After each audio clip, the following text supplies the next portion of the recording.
بسم الله الرحمن الرحيم.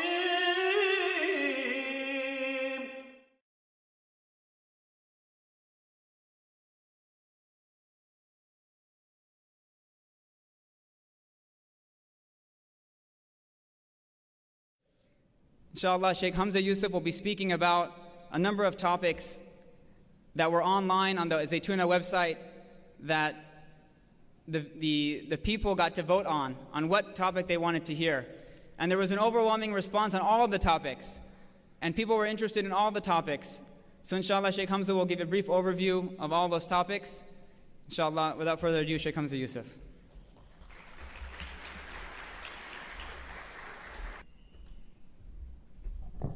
Assalamu alaikum wa rahmatullahi wa barakatuh.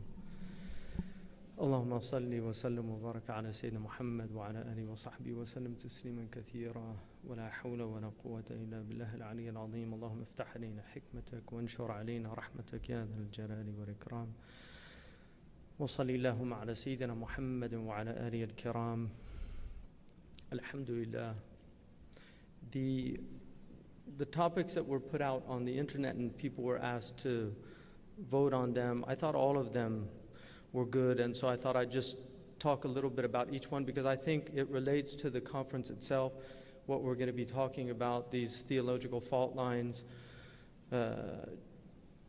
and a lot of the problems that we're dealing with. The first one was about two hadiths in relationship to the current global situation of Muslims, which the first one is, be kind to neighbors. Whoever believes in Allah on the last day, let him not forget about his neighbor, honor his neighbor.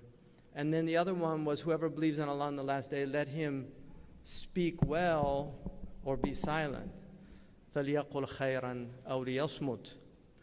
And we know in a hadith, the Prophet ﷺ said that Jibreel would come to him and keep telling him to be mindful of the neighbor, to the point where the Prophet ﷺ said, I thought he was going to have the neighbor be included in the inheritance laws so that they would actually inherit from the wealth of the person. What's interesting about the Muslim understanding about neighbors is that this was never understood in the history of Islam to exclude neighbors that were not of your faith. It always included Jews, Christians, and any other peoples that were your neighbors, because the neighbor has a right over you. In fact, in the Zahiri madhab, which was practiced in Andalusia for some time, originally from Iranian jurists, in the Zahiri madhab, they considered it prohibited to go to bed without checking if 40 neighbors from each direction in your hayy went to bed satiated. In other words, they took literally the hadith, he does not believe in Allah on the last day, who goes to bed satiated and his neighbor is hungry. As if it negated your faith that you could go to bed neglecting your neighbors. So, what do we make now of this interdependent world where people, the Muslims are no longer at the gates of Vienna, they're inside treating the patients of Vienna in their hospitals? What do we make of this new situation? In some ways it's not new, and that's important to remember, that this idea somehow of a pluralistic world and a multicultural world is new. It is new in the West because in the Western tradition, any type of difference was very often crushed with impunity. Difference of religion was not tolerated until really after the Protestant revolutions and Reformation that led to these horrible religious wars, led to the Enlightenment, and then finally to accepting other Christian sects, and to a certain degree the Jewish people. But now we see in America that people of various faiths living side by side, we, for instance, our school right now, even though we've got a campus that is going to go through a renovation, but right now we're teaching our students in a Baptist seminary. So we're Muslims renting from a Baptist seminary. Now, granted, these are Baptists in Berkeley, California. So they're probably a little more open-minded about having Muslims teaching their theology in their seminary. But that is the fact of modern American society. We have mosques where parking lots are shared with synagogues and with churches. And it works out perfect because we show up on Friday, they show up on Saturday, and the others show up on Sunday, so they have their problems on different days. But this is a reality of American society. The ancient Muslim world was very multicultural. It was very pluralistic. There was interaction with many different cultures. In fact, it's arguable that the Muslims were eventually conquered by the European colonialists because they had created a world in which the military was becoming increasingly less important. There were so many good relations between different countries that the Muslims were trading with the Chinese. They were trading with the Hindus. They were trading with the Christians of Central Asia. This was the reality of the Muslim world. A highly multicultural world, and you can see it linguistically in many of their statements. But the inculcation of love of the neighbor, hubb al-jar, and this is one of the most important commandments of Christianity, love your neighbor as yourself. Love God with all of your heart and love your neighbor as yourself. This, in reality, according to Martin Luther, was a reduction of the 10 Commandments to 2 central commandments. Because if you look at the 10 Commandments, they can be summed up in these 2 commandments. Love God with all your heart, so that would mean honoring the Sabbath, not taking His name in vain, and then love your neighbor as yourself. That would mean not coveting his goods, not coveting his wife, these things. So that really sums up Christianity.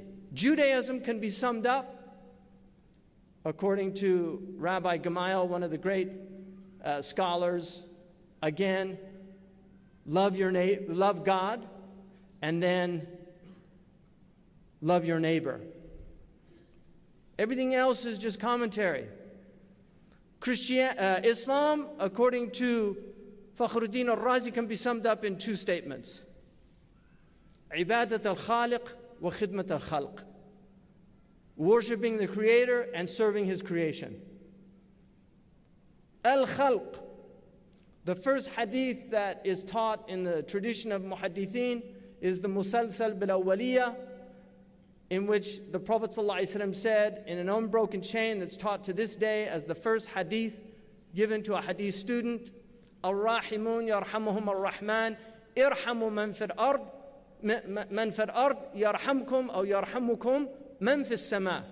Those who show mercy on those in the earth, the merciful will show mercy on those who show mercy on those in the earth. So the amount of grace that you get from God is commensurate with the amount of grace that you show to Allah's creation. That's the first hadith, based on the idea that the Prophet was a rahmah, a mercy to all the worlds.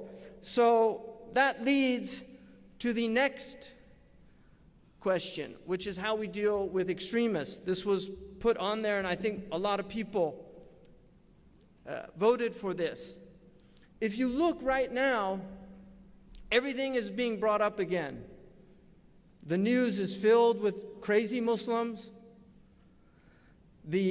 All the talking heads have come out. Obama has just announced a major outreach program to the Muslims, the Muslim community in the United States, hopefully not involving entrapment. Right? So a lot of Muslims, when they hear these things, it's like the Native Americans used to say, white man speaks with forked tongue. Now you can say, I don't know what we'd have to do now, because not just the whites are speaking with forked tongues anymore, right? Probably work out better just say that a lot of people speak with forked tongues these days. So how do we deal with our extremists? First of all, It's not on us to deal with our extremists. The vast majority of Muslims are not obliged to be dealing with extremists. Those who deal with the extremists are two: law enforcement agencies, if that extremism involves violence, whether it's in the Muslim lands or in the lands of other than the Muslims. Although, according to one view, anywhere where Muslims are able to pray and fast and practice their religion, it's a land of Islam. And the Prophet said, جُعِلَتْ لِيَ الْأَرْضُ مَشْجِدًا وَطَهُورًا. The whole world, al-ard, the whole world is a place of worship for my community. And he said, go where you want, and wherever you find good, stay there. So how do we deal with the extremists? The law enforcement has to deal with those who are violent, but not through entrapment and other things. We come from a system of law in the West that does not believe in preemptive law enforcement in the way that it has become imagined today. In fact, Eisenhower completely anathematized the idea of preemptive war, and he actually said that this is a Nazi idea. It's not, we don't have that in our understanding of a just war, the idea of, oh, I'm a little worried about these people, and so let's go crush them before they crush us. And we have, unfortunately, a best-selling author in the United States, New York Times bestseller, that argued for a preemptive nuclear strike on Muslims. And there was no uproar about that. If Muslims argued for a preemptive nuclear strike on Europeans or Americans, what would people be saying about that? But we have somebody here who's arguing for a preemptive strike, that it might be necessary at a certain point to kill them before they kill us. This is the type of madness that we're dealing with.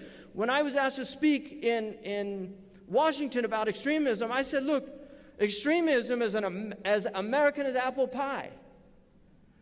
This is one of the most extreme societies on the planet. I said, nowhere in the Muslim world do you have water drinking contests to see how much water a person can drink. They had a woman die here in Southern California in a water drinking contest because you can actually upset your electrolyte balance and die. But they were, let's see how many. They had a cockroach eating contest where a man died after the cockroach eating contest, and the prize for the contest was a boa constrictor. And he ate the most, and somebody said he was the life of the party. Well, he was the death of the after party, because he literally died from eating so many cockroaches. Where in the Muslim world are you going to have a watermelon eating contest? Where are you going to have a hot dog eating contest? And yet you can go on YouTube, and I'm sure you'll find hundreds of videos of people having hot dog eating contests. That is an extreme form of behavior. We have extreme sex in this culture. We have extreme music. For the first time, you ask doctors, especially those who are in ear, nose, and throat expertise, about young people losing their hearing because they're listening to music at extreme levels.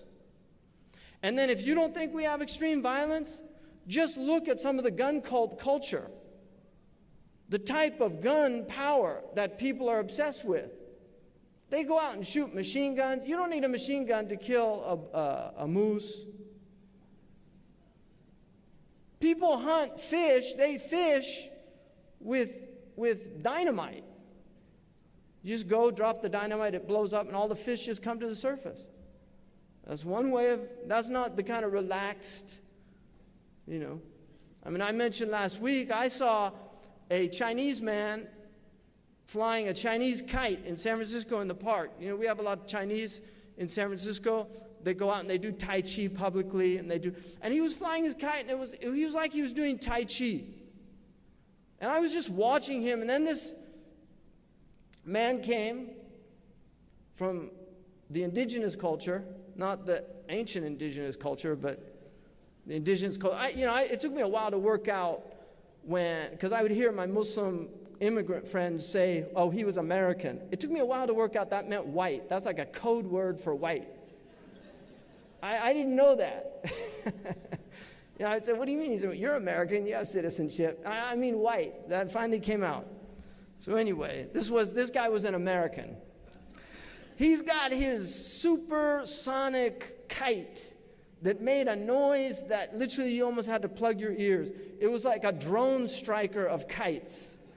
And he was flying this kite around, meow, meow, and making it. And there's the Chinese man just flying his kite like a Tai Chi master. And I was thinking, what a juxtaposition of two cultures. One that inculcates quietude and stillness and harmony, and the other that is obsessed with adrenaline rushes. And I know ER doctors that go skydiving on the weekend because nothing beats splitting open the sternum and doing a cardiac massage. Like the only thing that'll even come close to adrenaline rush like that is skydiving on the weekend. Skydiving is an extreme sport. In fact, I would argue that anybody that skydives, if they're not in the military, is a stark raving lunatic. I would never jump out of a plane unless I absolutely had to. And you'd probably have to push me out, even if I had to. That is a crazy thing to do. Muslims respect life. They don't risk their lives unless they have to. Mauritanians think you're a lunatic to swim in the ocean. Mauritanians live on the ocean. They never go swimming. They think people that swim in the ocean are mad because they know what's in the ocean that you can't see, right? And in this country, when I was a kid, they had a film called Jaws. Nobody swam for months after that film because they realized what was in the ocean. So extremism is a human problem. But when you have extreme conditions, a certain type of extremism emerges. When you have the type of imbalance that we have in the world today, you cannot be surprised at violent responses to those incredible conditions that people are suffering under. And I would argue that the African American situation in this country led to the type of violent responses, even though, again, if you study COINTEL history, you'll know that a lot of this was entrapment also.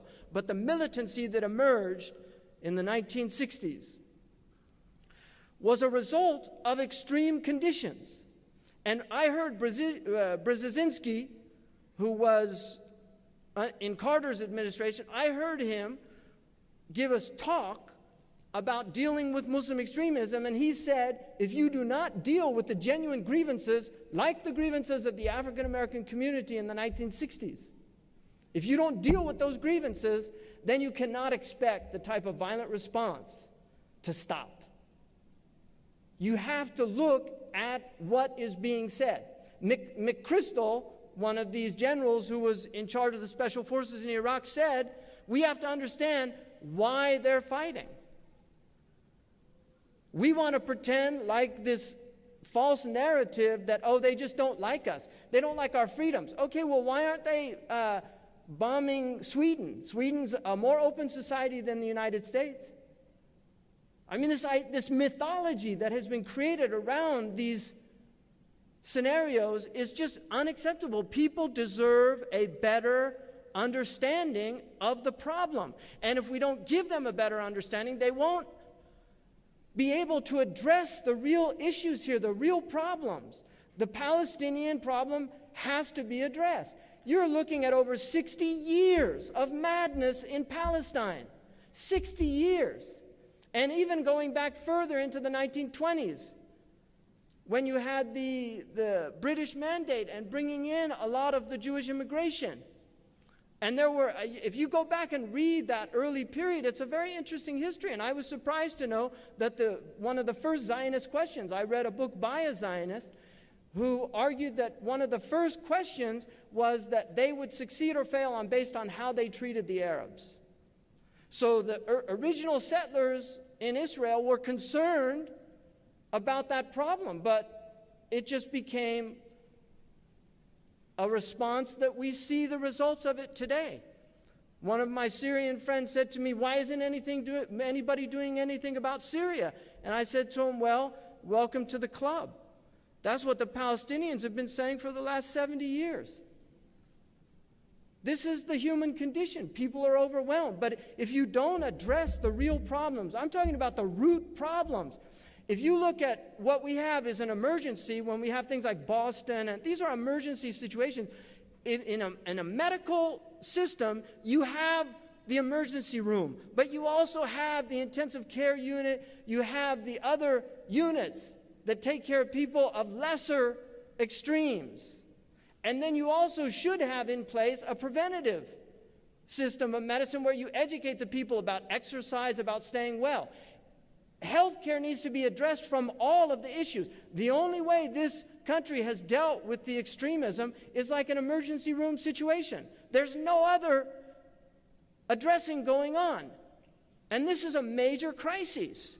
Now, in the Muslim world, I would argue, again, and over 10 years ago, on a hard talk, I talked about the type of pressure that Muslims were under, and that it was a miracle that they hadn't blown up yet. It was obvious to me. In fact, the last trip that I made to Egypt was right before the revolution, and I said to somebody that I was with, this place is like a powder keg. It's just going to go off. Because you could feel the pressure.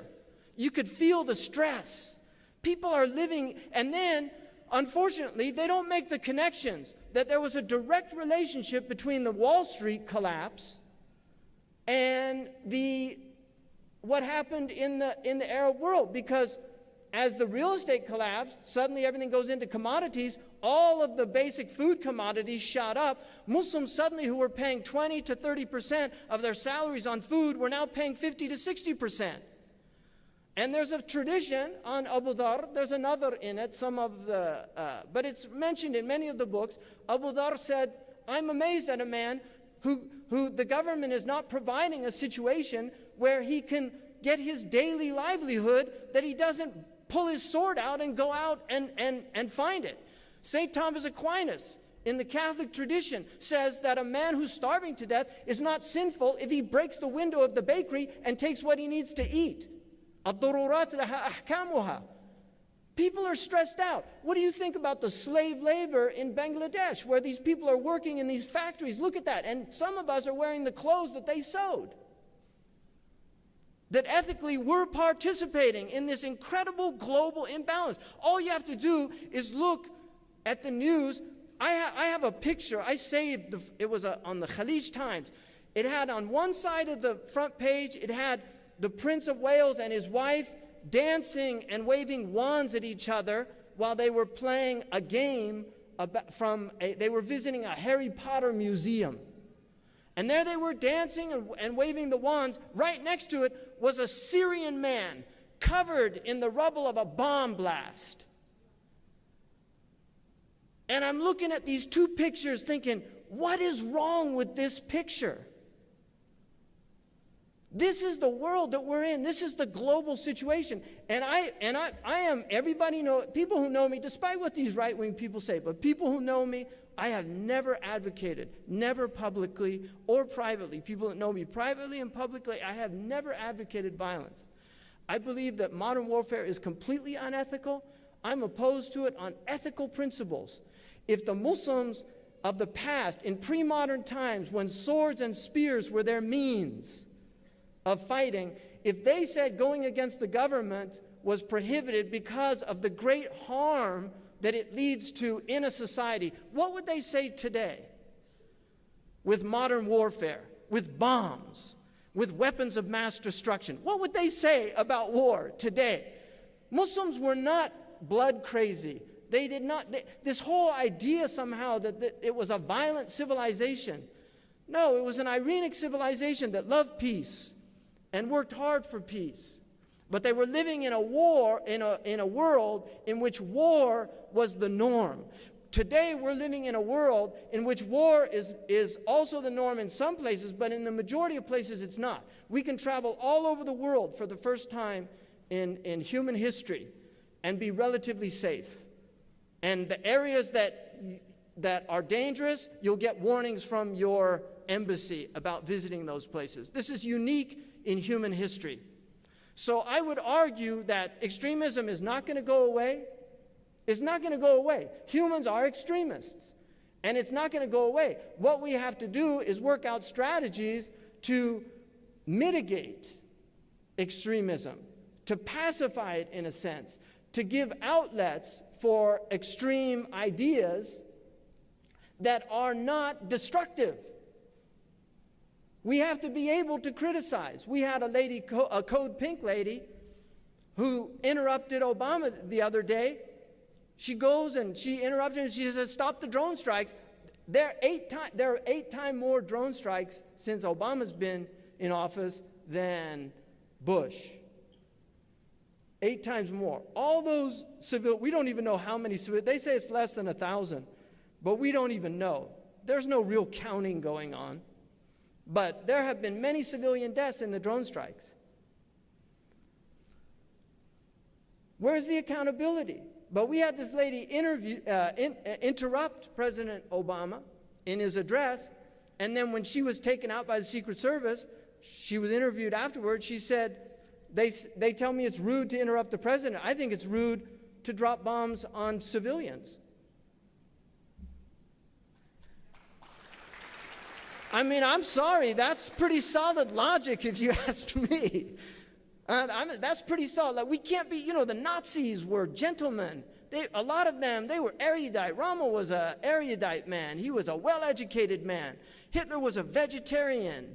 He loved dogs. He loved children. There's all those nice pictures of him with children patting their heads. Goebbels was a PhD in philosophy. These were people that listened to Wagner and Strauss.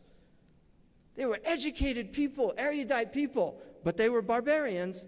And it's not progress if the cannibal's eating with forks. He's still a cannibal. So it's important for us to look at our own extremism as a nation, because it's the pot calling the kettle black. This guy that hacked some guy to death in England recently, that is a barbarian act. But it's a barbarian act where the barbarity is it's clear. It's open for everybody to see. But dropping a cluster bomb from 30,000 feet is a barbarian act.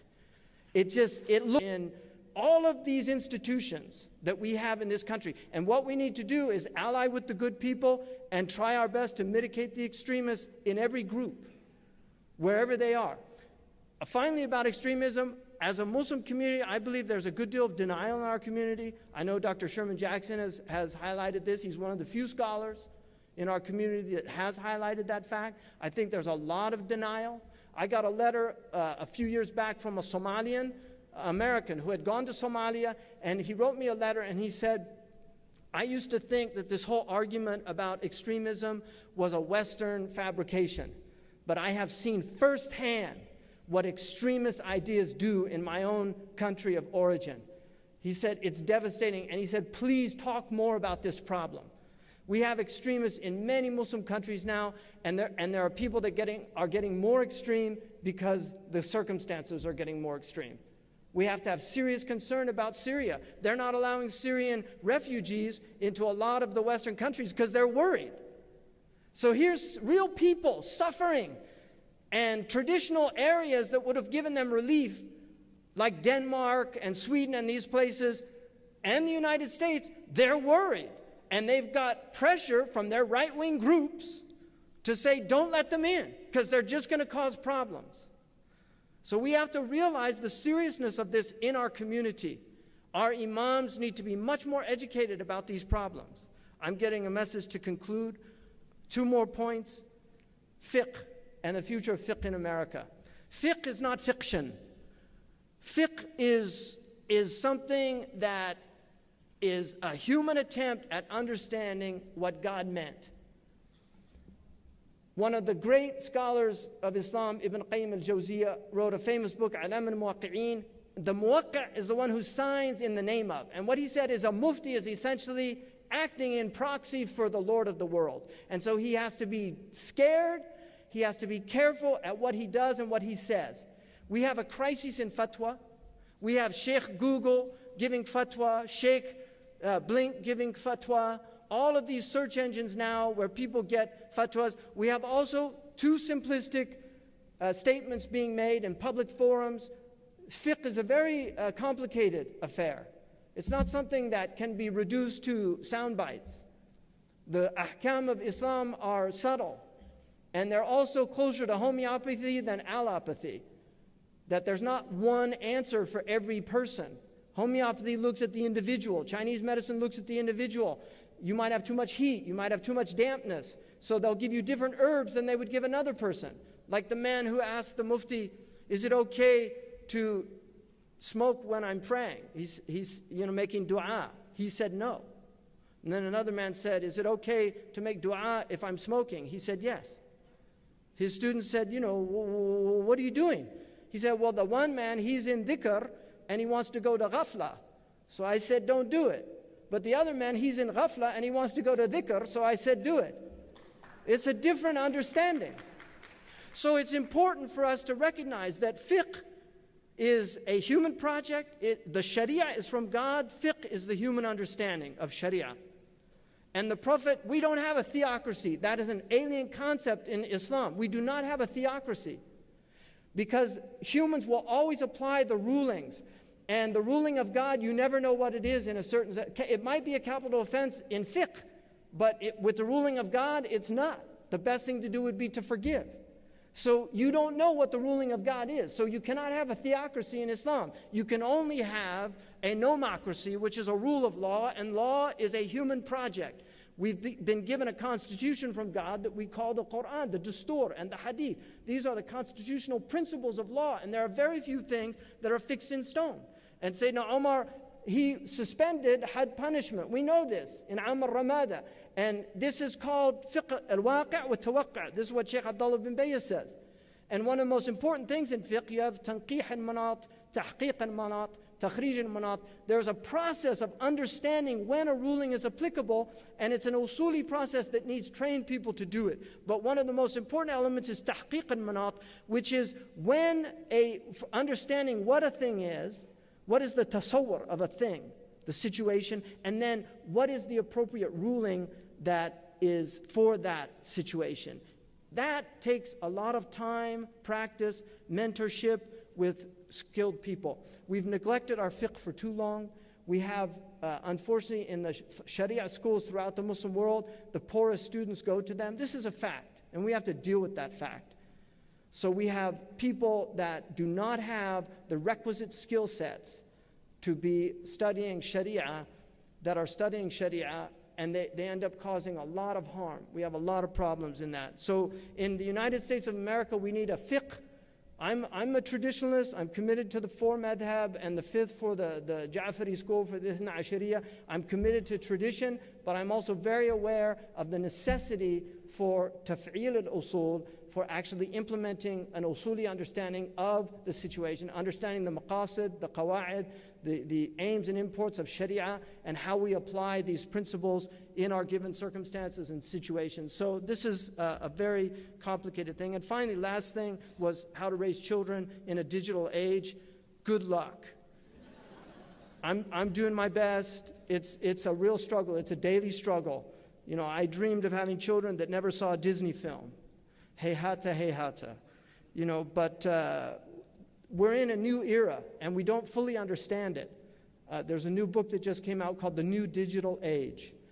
I haven't read it, but he's addressing this issue, that we're in a new age, and we don't fully understand it. I'm looking forward to the discussions that are going to take place today, and I'm really grateful for the show. I know that you have very busy schedules, and I know that Los Angeles and the greater Los Angeles area has a lot of programs, and so you've honored us in coming out to listen to us and hear what we have to say. Jazakumullah khairan. Aqulu qawli hadha wa astaghfirullah li wa lakum wa li sa'ir al-muslimin.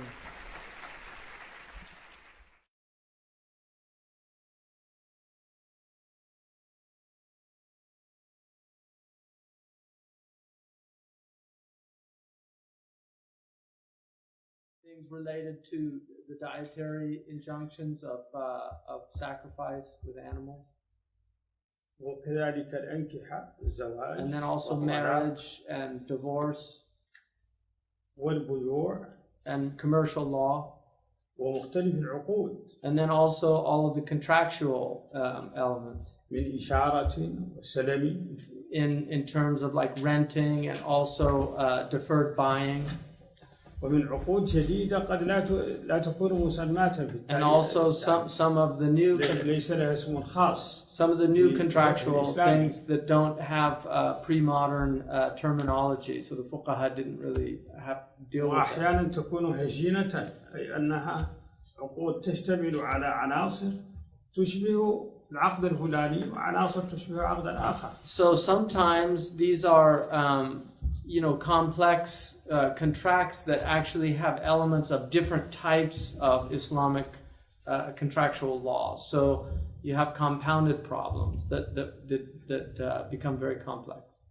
وأحيانا يكون السؤال عن التركات وعن المواريث. Sometimes it has to do with inheritance laws and legacies. وأحيانا يكون السؤال عن العقيدة. And then sometimes you have creedal questions about creed. وعن البدع والسنن. And also on innovation and on what's the sunnah.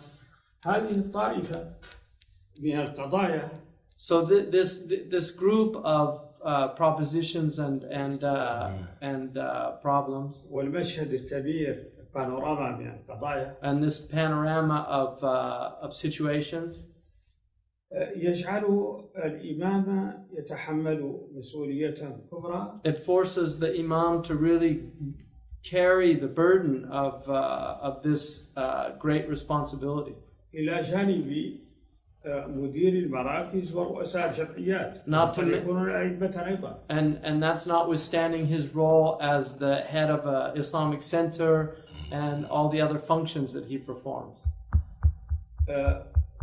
ولهذا فإن أول وصية هي التنسيق بينهم.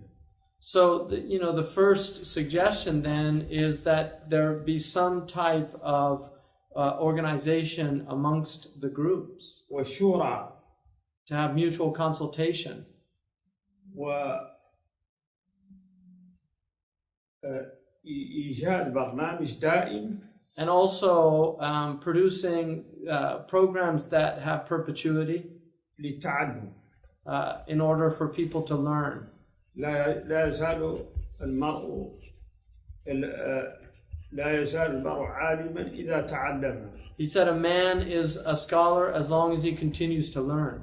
فإذا ظن أنه عليم فقد جهل. But once he thinks he knows, he's become ignorant. هذه كوصية عامة. So this is just a general suggestion. أما الوصايا الخاصة. As for those that are more specific, فهي أن يكون الإنسان عالما بنفسه. A person should know themselves. يعلم ما يستطيع أن يفتي فيه وما لا يستطيع. He should know the limits of what he can really give opinions about and those limits that become transgressive. That he should. ولا يخجل من لا أدري. لا أدري.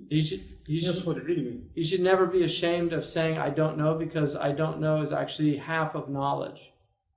فقد أجاب مالك في 6 مسائل من قريب من 40 مسألة وأجاب في بقية المسائل بلا أدري.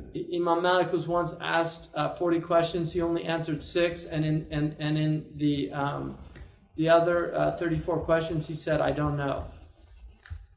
فقال له السائل وقد جاء من أرضك من القيروان من أفريقيا في ذلك الزمن تسمى. فقال له ماذا أقول لهم؟ جئت أسأل عالم المدينة. قال قل لهم عالم المدينة لا يدري.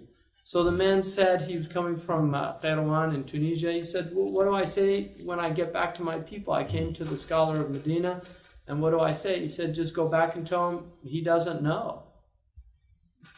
قال له مالك قل لهم عالم المدينة لا يدري. فلا أدري هي نصف العلم. So not saying I don't know is actually half of knowledge. لكنها تحث الإنسان على أن يتعلم. But it also encourages people to learn more.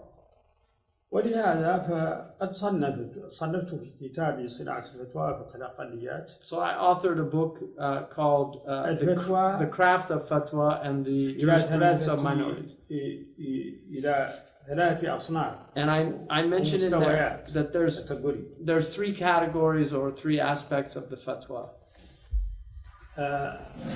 ألف فتوى ألف.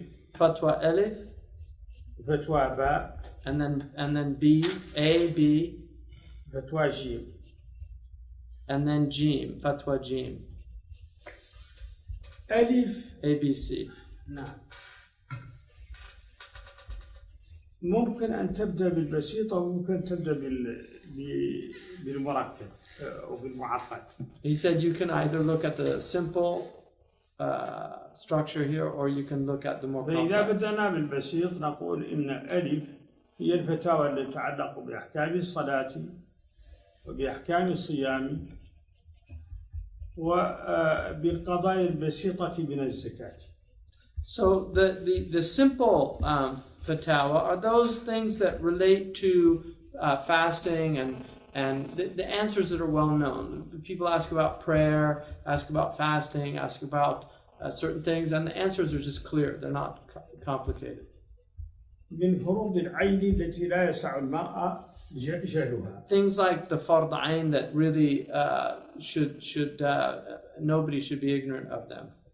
فهذه غالبا يكون الإمام على علم بها أو بإمكانه، إما أن يكون على علم بالمكنة أو الإمكان، أي أنه يملك فعلا عبارة للقيم أو يكون بإمكانه أن يتعلم. So in these type of questions, either you know them or you have recourse to finding them out easily. They're not hard. لأنه قد يرجع إلى كتاب من أحد المذاهب الأربعة التي يتمذهب بها، قد يكون مالكيا عنده شروح خليل وشروح رسالة النبي. So you can go to your reference books of the different madhabs, like in the Maliki madhab's case, you go to the Risala of Ibn Abi Zayd al-Qayrawani and look at the commentaries or Khalil or one of the other books. أو حنفي عنده ابن عابدين، حاشية ابن عابدين، أو حنبلي عنده زاد أو أي. Or in the Hanbali case, you go to the Zad, or the Hanafi case, you go to Ibn Abidin, his Hashia. So these are well known. The Shafi'i madhab, you can go to the different books they have, Imam al-Ghazali's al-Wajiz. فتوى باء هذه قد تتعلق بالأنكحة وبالبيوع وبخاصة في القضايا التي فيها تعقيد كالإيجار المنتهي بالتمليك، ما ترتب به الذمة في حالة التضخم، البيوع التي تتعلق بالبورصة، التورق، يعني قضايا جديدة. The second category, the B category of fatwas, are those that are more complex. And those relate to things that involve marriage, divorce, also things that like inflation and the problems of debt that's incurred prior to inflation and then how it's paid off after inflation. Things that involve more complicated things that might not have been dealt with earlier. زواج الرجل من غير المسلمة، المرأة تكون غير مسلمة وتسلم وزوجها غير مسلم، يعني قضايا من هذا معقدة توجد فيها فتاوى المجلس الأوروبي للبحوث والإفتاء، قضايا العلاقات العامة واللحوم، قضايا فيها اشتباه كما قال النبي صلى الله عليه وسلم في حديث النعمان بن بشير: إن الحلال بين وإن الحرام بين، إن الحلال بين والحرام بين وبينهما أمور مشتبهات لا يعلمهن كثير من الناس. هذه المشتبهات هي مجال هذا المجال الذي تحدث عنه. So also those things like General things that occur, you have problems with meat, for instance, fatwas that relate to meat, and things that are doubtful matters in areas that are problematic. Sometimes you have a Muslim woman becomes Muslim and she's married to a non-Muslim man, and that becomes a problem. You can have certain fatwas, you have recourse to them that normally you would not use, but in certain circumstances they could become necessary. So those type of things that are complicated and involve a deeper set of knowledge. هذا النوع من الفتاوى ينبغي أن يفتي فيه اللجان ولا يفتي فيه الفرد. He said these type of fatwas, really you need committees. They shouldn't be individual fatwas, but rather collective fatwas, because they're too complicated to, you need discussion about them, and you need more than one individual, because the dangers are much graver. فالمنظمات الإسلامية عليها أن توجد هذه اللجان على مستواها، بمعنى أن تتصل بالأئمة وتقول فيه قضايا معينة أو تصف هذه القضايا. فيها قضايا فيها خلاف بين العلماء، فيها قضايا مستشدة أحكامها غير لم تكن معروفة، تحتاج إلى تحقيق المناط، تحتاج إلى تنقيح المناط، تحتاج إلى أدوات أصولية لا يملكها كل أحد. ففي مثل هذه القضايا لا بد من التشاور في اللجان. So because these involve usuli complications, that not everybody's really qualified. It's a type of ijtihad level, and not everybody's qualified to do that. You have to understand the specific circumstances.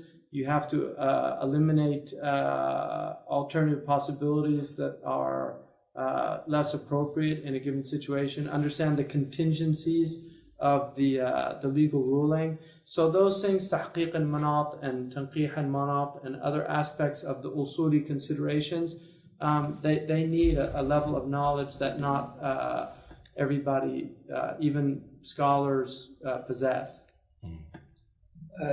النوع الثالث أو المستوى الثالث وهو مستوى الجيم. مستوى جيم. نعم. وهذا أكثر تعقيدا. He said the last level, which is the C level, so the A would be the simple fatwas that you have recourse in your books of reference or you know off the top of your head, and then the B level would be these complicated, difficult matters that need collective ijtihad. And then, so this is the most complicated of them all, the third C or Jim level. هذا عادة يتعلق بعقائد الناس. This relates to the beliefs of people. التكفير والتبديع، وهذا لا ينبغي أن تفتي فيه للبشر. He said this relates to things like excommunication, so actually apostasy laws, and anathematizing people, declaring them outside of the faith. He said this can only be done through a legal process. You have to have majami', like councils that are specifically set up to really determine. فلا ينبغي للإمام حتى ولو كان يرى في مذهبه أن هذا الشخص كافر أن يقول له كافر. لا، هذا لا يجوز. So even if in your madhab or in your understanding this person is a kafir, if he says he's a Muslim and he's doing something that for you appears to be an act of disbelief, you cannot call that person a disbeliever without recourse to these councils. Because we're suffering from this right now a lot. So there's people that visit graves, and then there's people that say the people visiting graves are kafirs. من يراها قربة بناء على قول النبي صلى الله عليه وسلم وكنت نهيتكم عن زيارة القبور فزوروها فإنها تذكركم الآخرة وممن يراها شركا. So there's people that they base they believe that in going to the graves it's actually a devotional act based on the hadith that I used to tell you not to visit graves but visit them now because they remind you of the afterlife. And then people that say no, this is actually a type. And also the problem of innovation that involves things that the Prophet ﷺ did not mention. And Ibn Taymiyyah, the Prophet either didn't do it or didn't mention it or didn't decide upon it. It was never done in front of him for him to allow it. That what's called tark. This type of innovation, Ibn Taymiyyah was very strong about that he saw that as an area of prohibition. And Imam al-Shatibi also in al-I'tisam, that's his view also. خلافا لابن لوبين وخلافا للشافعية الذين يرون أن الترك لا يشكل حكما. الحكم هو قول والفعل والتقرير، أما الترك فليس أساسا لحكم. So Ash-Shatibi differed with his teacher Ibn Ulub, who said that tark was not a problem, and also Imam Shafi'i that it does not establish a legal precedent. So Imam Ibn Ulub and Imam Shafi'i and others said that Imam al-Qarafi, that if the Prophet ﷺ did not do something, does not mean that it's not permitted to do, or he didn't mention it, or Ibn Arafah. So many of the great Usuli scholars did not consider tark to be problematic. وهذه قضايا فيها خلاف قديم، لكن لا يجوز أن نحن ننبش هذه القضايا وندخل في مشكلات في الغرب بسبب هذه القضايا. هذا يعني So he said, a lot of this stuff is unfortunately past baggage, historical baggage of our scholastic community, and it's been buried, and there's really it's not a healthy thing for us to dig up these dead bones and start getting aggressive with each other over things that were dealt with many centuries ago. يمكن نرجع إلى الجمعيات إذا وقع خلاف، والجمعيات تسأل العلماء سواء اتحاد العلماء أو أي جهة من جهات العليا وتقول افتونا في هذه القضية أو أنهوا الفتنة فيها، لأن الخلاف فيها لن ينتهي، لأن كل واحد عنده أدلة يمكن أن يدلي بها. قال ابن عرفة يعني كانت في القرن الثامن الهجري، وابن عرفة كان شيخ المالكية في العصر في تونس، فسأله العلماء من المغرب من المغرب الأقصى سنة عن الدعاء بعد الصلاة جماعة. طبعا كثير من الناس يقول بدعة، فسألوا عنه فكان جوابه جوابا مختصرا. قال سئلت عن هذه المسألة قبل 10 سنوات من سلف فأجبت إذا كانوا يرونه من سنن الصلاة وواجباتها فهذا ليس مشروعا، وإذا كانوا لا يرونه كذلك فهو يرجع إلى أصل الدعاء وهو الاستحباب، يعني ما في شيء. فهو فرق بين حالتين، بين أن ترى أن هذا الدعاء هو جزء من الصلاة وبالتالي جد في الصلاة، وبين أن ترى هذا الدعاء هو دعاء مستقل عن الصلاة ويرجع إلى أصل الدعاء وهو الاستحباب. فعلته جماعة أو فعلته وحدك هذا لا فرق بين، ليس فيه فرق. So he was asked about the to give you an example of this topic, he was asked about the problem of the supplication either from the imam or the muadhin after the prayer, because some of the Moroccans considered that to be an innovation and that it wasn't acceptable practice. And so they asked Ibn Arafah, he's an 8th century Tunisian scholar, about this, and he was the imam of the Malikis at the time. He gave a very short answer. He simply said, if they see it as a sunnah or as something as part of salah, then it's innovative what they've done. But if they understand that they're just making dua and it just happens to be after the prayer, then it goes to the legal ruling of supplication. And the legal ruling of supplication is that it's encouraged and permissible. So it depends on how they view it. So it's the same act, but depending on how that act is viewed is going to determine the legal ruling of the act. هذا فقط أردت أنبه عليه لأن كثيرا من المسلمين في ديار الغرب رأينا ذلك في كندا، رأينا في كثير في فرنسا يضيع وقتهم في الخلافات في قضايا ليست عملية، وفي قضايا أيضا عقدية يحاول الواحد يقول العقيدة هي كذا، يقول الآخر لا العقيدة ليست هذا، فيكفره ويبدعه. هذا لا يجوز مطلقا. يشتغلوا بالقضايا العملية، يشتغلوا بالطهارة، بالوضوء، بالصوم، بالصلاة، بالحج. أما أن تشتغلوا بالقضايا غير عملية فهذا يؤدي إلى فساد كبير. ولأجل ذلك يعني الشباب الذين ينشطون في هذا ويكفرون الناس هؤلاء أصلهم كبير من أصول البدع. So the reason I'm bringing this up is simply because I've noted in my coming to the West, Toronto and other places, that a lot of people seem preoccupied with these type of issues. And he said they get very agitated and people start getting in these discussions or even worse.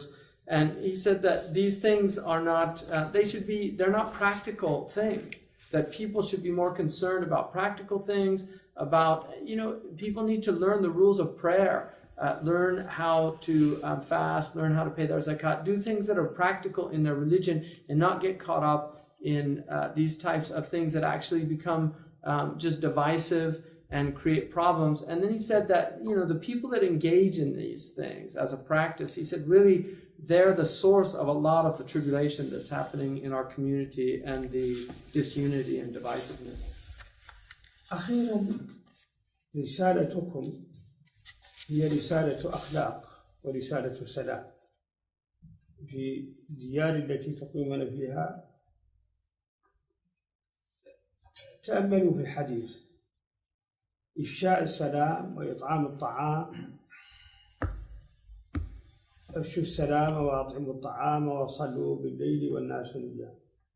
هذا الحديث له 3 أبعاد. البعد الأول هو السلام، أن تقرأ السلام على، كما قال الحديث الآخر، على من عرفته وعلى من لم تعرف. تبث في الناس روح السلام، روح المسالمة. البعد الثاني هو إعانة الضعيف، لأن إطعام الطعام معناه أن تهتم بالفقير وبالجائع. الجائع وجزء يعني، والإشارة التنبيه بالجزء على الكل. والصلاة بالليل والناس نيام تنبيه على ما بينك وبين ربك، لأن الإنسان عليه أن لا يصرف وقته كله في قضايا الدنيوية. قضايا الدنيوية فيها أجر بالنية، أن تحسن على الناس، أن تعين شخصا، أن تصلح بين الناس، أن تصلح الجماعة، تقوم بشأنها، هذا طيب. لكن أيضا لا بد أن تكون لك حالة مع الله سبحانه، أن يكون لك بعد آخر هو عبادة الله سبحانه وتعالى. وبخاصة يجب أن ننبه على إخواننا في ديار الغرب والغربة وفي كل مكان، لأن عليهم أن تكون لهم أوراد. الإنسان إذا لم يكن له ورد فإنه ينقطع عن الذكر. لماذا العلماء جاءت أوراد في الحديث النبوي الشريف، والعلماء بعد ذلك اتخذوا أوراد؟ لماذا؟ حتى لا تستولي عليهم الغفلة. ولهذا قال الإمام ابن لب، وابن لب هو الشيخ الشاطبي، وإن كان اختلف الأستاذ ابن لب هو الشيخ. قال عمر بن عبد العزيز يقول: تحدث الناس أقضية بقدر ما أحدثوا من الوجود. قال: وتحدث لهم تغييبات، ابن لب يقول: بحسب ما أحدثوا من الفتور. إذا كان الإنسان في حالة فترة وغفلة فيكون له ورد دائم، وهذا ليس مخالفا لسنة رسول الله صلى الله عليه وسلم، بل على العكس. في الحديث الصحيح، وهو حديث شديد شدة، كان النبي صلى الله عليه وسلم يسير من المدينة إلى مكة. خليني في حديث المبردين. يسير من المدينة إلى مكة حتى وصل إلى قدر مرحلة من مكة. هناك جبل ممكن أن تذهبوا إليه، ما زال موجودا الحمد لله، اسمه جمدان. قال: أين السابقون؟ قالوا: يا رسول الله سبق قوم وتخلف آخرون. فقال: سيروا هذا جمدان، سبق المفردون سبق المفردون. الصحابة، من هو المفرد؟ المفرد في اللغة العربية واحد راكب على بعير وحده، لكن النبي صلى الله عليه وسلم يشير إلى معنى السير الروحي. قال: ومن المفردون يا رسول الله؟ قال: الذاكرون الله كثيرا، وفي رواية مهترون بذكر الله، الذين يذكرون الله دائما في كل الأحوال. هؤلاء هم السابقون. رأيت أن الإنسان قد يكون، وفسروهم بأنه الشخص الذي كبر في السن ومات أقرانه وبقي يذكر الله، لأن الإنسان إذا كبر فإنه دائما يلهج يولع بما تعوده. فإذا كان تعود كلاما سيئا تراه يعيد، إذا كان تعود شيء. فعندما يكبر علينا أن نعلم الناس هنا وكبار السن وحتى الصغار أيضا بأن يلهج الإنسان بذكر الله. ولهذا النبي صلى الله عليه وسلم جعل هذه للسبق. قد تقول السابق هو الإنسان الذي جاد، والإنسان الذي بدأ في حياته عمل كذا من الخيرات وزع كذا من المال، لكن هناك وسيلة أخرى تجعلك من السابقين، وهي إذا ذكرت الله كثيرا. فذكر الله أن نعطي وقتا لذكر الله، أن نعطي وقتا للا إله إلا الله محمد رسول الله صلى الله عليه وسلم. ففي الحديث الذي يرويه الإمام أحمد يقول النبي صلى الله عليه وسلم: جددوا إيمانكم. قالوا: وكيف نجدد إيماننا يا رسول الله؟ يذكروا بالله لا إله إلا الله. فعلينا أن لا نهمل هذا الشأن، أن لا نهمل هذا الشأن. بعض الناس يقول لك هذا التصوف، هذا دين الله، هذا ذكر الله. النبي صلى الله عليه وسلم كان يذكر الله في جميع أحيانه. فهناك إشكالات في قلوب بعض الناس، يعني دخلت نفوسهم أشياء وتبديع وتشنيع حتى في ذكر الله، حتى في الاجتماع لتلاوة القرآن. الاجتماع مع حديث ابن عباس: اجتمع قوم في بيت من بيوت الله يتلون كتاب الله. يعني يسألوا الناس أحيانا من فرنسا بالتلفزيون، ناس قالوا لنا لا تجتمعوا لذكر الله يا أبنائي، أو لتلاوة القرآن الحزب. يا أبنائي هذا أفضل لكم من تخرجوا للشوارع تتسكعوا فيها تذهبوا إلى البارات. هذا لا يقوله شخص عنده عقل. اجلسوا اقرأوا الحزب، ماذا يضر أن تقرأوا جماعة؟ فقد كان من السلف يقرأ جماعة، وكتب العلماء في هذا كتبا كثيرة. فهذه رسالتكم رسالة أخلاق، رسالة روحانية، أن تفشوا السلام بين الناس على من عرفت وعلى من لم تعرف، أن تقيم علاقات مع الجميع، علاقات خير، علاقات جوار، مسلم أو غير مسلم، لأن الجار ولو كان غير مسلم له حق الجوار. أن ترعوا هذا الجانب، أن تلينوا الكلام. كل الثقافة التي وردت في الحديث: الرجل يبول في المسجد يقول النبي صلى الله عليه وسلم: لا تسلموه، لا تقطع عليه بوله، دعوه. ثم يقول له بعد ذلك: إن هذه المساجد لا يصنع فيها هذا، وأفيضوا عليه ذنوبا من ماء، سجلا من ماء، فقط هكذا. فهذه فاللطف الذي ورد في الحديث: ما كان في شيء إلا زانه، والعنف ما كان في شيء إلا شانه.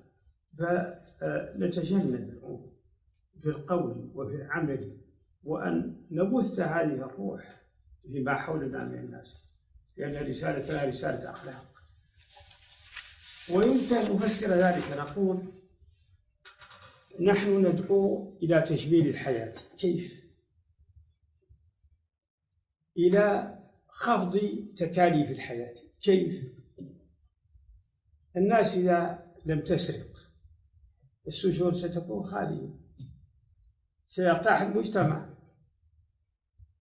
العائلات لن تكون مشكلة إذا لم يسرق البعض، إذا لم يقتل، إذا لم يعتدي على أحد. هذه رسالتنا. نحن نبحث عن السلام وعن الوئام، ونفشي السلام على من عرفنا وعلى من لم نعرف، ونحسن على الجار، ونشارك في المشتركات العامة للإنسان. نشارك في الانتخابات، لما لا؟ يوسف عليه السلام ماذا قال للملك مصر؟ ملك مصر لم يكن على دينه، قال اجعلني على خزائن الأرض إني حفظ. يعني أنا أحفظ المال وأعرف كيف، لأنه إذا جعله على خزائن الأرض سيعدل وسيقدم النموذج الطيب. إذا المشاركة ضرورة. المسلمون عليهم أن يشاركوا في كل الانتخابات وأن يختاروا الأفضل، من يكون من شأنه أن يقيم العدل في الناس، أن يزيل العنصرية، أن يساعد الناس، أن يساعد المحتاجة المريضة، فنختار. لكن المسلم عليه أن لا يكون سلبيا. السلبية غير مطلوبة. الصحابة كانوا مع النجاشي قبل أن يسلم، لأن الرجل أظهر عدلا فكانوا معه، لأن الحياد في هذا بين الفضيلة رسالتها رسالة الفضيلة، رسالتها رسالة حلف الفضول. ما هو حلف الفضول؟ هو حلف كان في الجاهلية. قال النبي صلى الله عليه وسلم لو دعيت عليه إلى مثله في الإسلام لأجبت، لأنهم تحالفوا على لا يبقى بمكة مغلوب. فنحن نبحث عن حلف الفضول، نتحالف مع كل أصحاب القيم الصالحة مهما كان دينهم، يهودا أو نصارى أو نادريين، فنحن نتحالف معهم في الصالح العام، ونعمل بحديث هديف: يا هديف أقم الصلاة وآت الزكاة واجبر السوء واسكن من أرض قومك حيث شئت، كما في الحديث الذي يرويه البيهقي وابن حبان. وهذا هديف سأل النبي صلى الله عليه وسلم قال: يا رسول الله يقال أن بدر هاجر هذا، لأنه جلس في قومه ليسوا مسلمين ومشركون، منعوه، قالوا لا تذهب ولكن نحميك، اعمل ما تشاء بدينك. فلما شاهد النبي صلى الله عليه وسلم كان خائفا، قال: يا رسول الله يقال من يهاجر هذا؟ قال: يا هديف أقم الصلاة وآت الزكاة واهجر السوء واسكن من أرض قومك حيث شئت. فهذه الرسالة هي رسالتنا، هي رسالة السلام. على المسلم أن يعرف بأمانته، أن يعرف بعدم اعتدائه على الناس، بكلمته الطيبة. فكل تلك الأخلاق التي ورثناها عن رسول الله صلى الله عليه وسلم علينا أن نطبقها في الحياة. سامحني. So he said the message of this community is a moral message. If you look at the khutbah that the Prophet ﷺ gave in Medina, he said three things. He said spread peace, feed food, and pray at night when people are asleep. And the Prophet ﷺ, he said this has three dimensions, this hadith. The first dimension is just a social dimension of just being a peaceful person and spreading peace. The second dimension is a charitable dimension, taking care of the needy, because that's what he means when he says "At'imut ta'am," is really help people and look after people. And then the third dimension is the spiritual dimension that the Prophet ﷺ is really telling us that we need to have a time with our Lord, that you can't just be involved in worldly activities, that you need time with your Lord, and really a personal time, which is why it's at night and alone. You need that personal time with your Lord. And so I want to look at the idea here of just awrad, that people need what are traditionally called awrad, which are practices, spiritual practices that they do on a constant basis. This is really important in order for heedlessness not to overcome them, overwhelm them. One of the things that Umar ibn Abdul Aziz said was that rulings will come about based on the behavior of the people. So when people have negative behavior, there are rulings that come about that didn't exist before that. And he said Ibn Ulubbin added to that, and he was a teacher of Imam Shatibi, even though they differed on certain things. But Ibn Ulubbin said that also targhibat, or those things that encourage people to do virtue, you also have to bring new targhibat based on the laziness of the people. So an example of that, like, is when the during a certain period in Morocco, when they saw people not reciting Quran, they started doing it in the Hizb, getting them together. That they actually innovated that, but the purpose of it was to keep people reciting the Quran. So he said that that's very important, that these awrad that were put together, the Prophet had awrad, but they weren't specific. We don't really have the specific things. We just have all the different things that he did. People put them in certain orders in order to facilitate people reading these. And then if you look at there's a hadith of the Prophet ﷺ when they were coming from Medina to Mecca, and they passed by, there was a mountain called Jumdan. And the Prophet ﷺ asked about certain people, and he said, some of them went ahead and others lagged behind. And the Prophet ﷺ said that the Mufarridun have outstripped everybody. In other words, these people got way ahead. And they asked him, who are the Mufarridun? Mufarridun are people that only have one person on the camel. It's a single rider. And they can go faster than a person with two people. But they wanted to know what he meant by it. And so he said the Mufarridun are the people that do a great deal of dhikr. And so what he was indicating was the spiritual journey, the internal journey, which is it is a lone journey. Every soul has to make that journey on their own. And the people that take that seriously will outstrip everybody else because they're doing a lot of dhikr. And he said, so... Shaykh Hamza, نعم. بناء على الإمام شيخ الإمام ماجد سيذهب، إذا كانوا الإخوة عندهم أسئلة نجلس، وإلا غدا إن شاء الله ستكون محاضرة وتكون عندكم الأسبقية في الأسئلة، وننهي الآن. طيب. عندنا 30 خطيبا إن شاء الله سيكونون خلاص عند إن شاء الله، ولو زدتم يعني لكان خيرا، لا مانع. يعني قضايا العلم ما فيها. So just to finish this, in summation, he said some people will say, oh, this is Sufism, Tasawwuf, and this is, he said, this isn't something, this is our religion. The Prophet ﷺ in the hadith said that he did dhikr in all of his states, that people have, this is what we're told to do. The Quran says, remember Allah much. And so that's important that people see that this is something that is essential to our religion. People have to have spiritual practices. And then he said finally that we need a moral message to people, spread peace, speak to people you know and don't know, be good to people. The Bedouin who was urinating in the masjid, the Prophet said, don't let him finish his urination. And then when he finished, the Prophet then went up and told him, look, this isn't the place to do that. And he explained it to him, but that's the point. You need lutf, which is kindness. And the Prophet ﷺ said kindness is never in a thing except it adorns it, and it's never removed from a thing except that it makes it ugly. And then he said, so, our call is to beautifying life. And what do I mean by that? He said, there are many things that we do that will actually remove the hardships and burdens of life. If people are more pious, then they're not going to have the type of problems that they have. The prisons will diminish. You'll have less crime. You'll have more harmonious households. People won't be killing each other, won't be stealing things. These are things that make life far more pleasurable and worth living. And he said also we have to be civically engaged, that he encourages voting.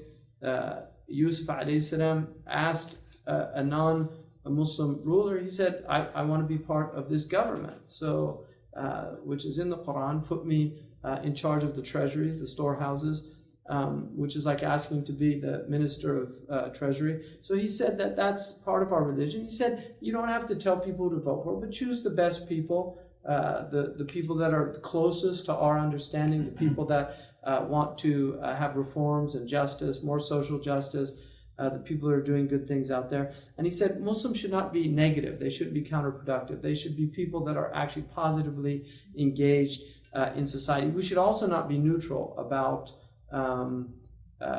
virtuous matters. We have to have positions, and our positions are positions of virtue, and we should ally with people that are also fighting for those same virtues. So the alliance of virtue was part of the prophetic sunnah. The Prophet ﷺ said about the Hilf al-Fudul that he was called to it before Islam, and he would answer it if he was called to it after Islam. And he was talking about if non-Muslims called him to something virtuous, he would respond.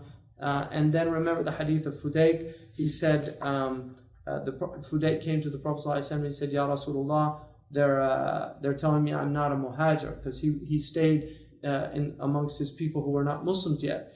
And the Prophet ﷺ said, Ya Fudayk, establish your prayer, pay your zakat, avoid evil, and live wherever you want amongst your people. So the Prophet ﷺ gave him permission to live wherever he wanted, and the whole world is God's world. So wherever we live, we just have to take that counsel of the Prophet ﷺ.